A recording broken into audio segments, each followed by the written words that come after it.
সম্মানিত সুধী, আসসালামু আলাইকুম। আশা করি যে যেখানে আছেন ভালো আছেন। এটা আমার করলার জমি। আর করলা এমন একটা সবজি যে বাজারে অত্যন্ত চাহিদা থাকার কারণে কৃষক যদি করলা চাষ করে তাহলে করলাতে কৃষক লাভবান হয়। তো আপনাকে করলা চাষ করতে হলে যেটা সর্বপ্রথম প্রয়োজন সেটা আপনাকে একটা জমি নির্বাচন করতে হবে। আর জমিটা একটু উঁচা হতে হবে, কারণ যদি বৃষ্টির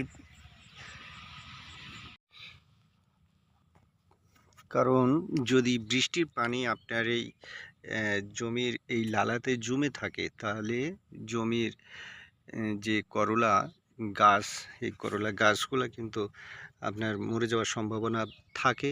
আর করলার কিন্তু ফলনও আপনার কমে যায়। করলার ফলন যে বাড়াবেন, সেই বাড়ানোর জন্য আপনাকে যে কাজটা করতে হবে, এই যে পাতার ভিতরে যে জালিগুলো থাকবে, সেই জালিগুলোকে আপনাকে অবশ্যই এইভাবে নিচে নামিয়ে দিতে হবে। আর যদি আপনি এইভাবে নিচে নামিয়ে দেন তাহলে আপনার এই করলার জালিটা ষাট হবে। তো আর যদি করলার জালি না নামান তাহলে কিন্তু এরকম বাঁকা হবে। আর বাঁকা হলে কিন্তু এই করলার জালিটা বাজারে যখন আপনি বিক্রি করতে যাবেন, বাজারে তুলবেন, তখন কিন্তু নেবে না।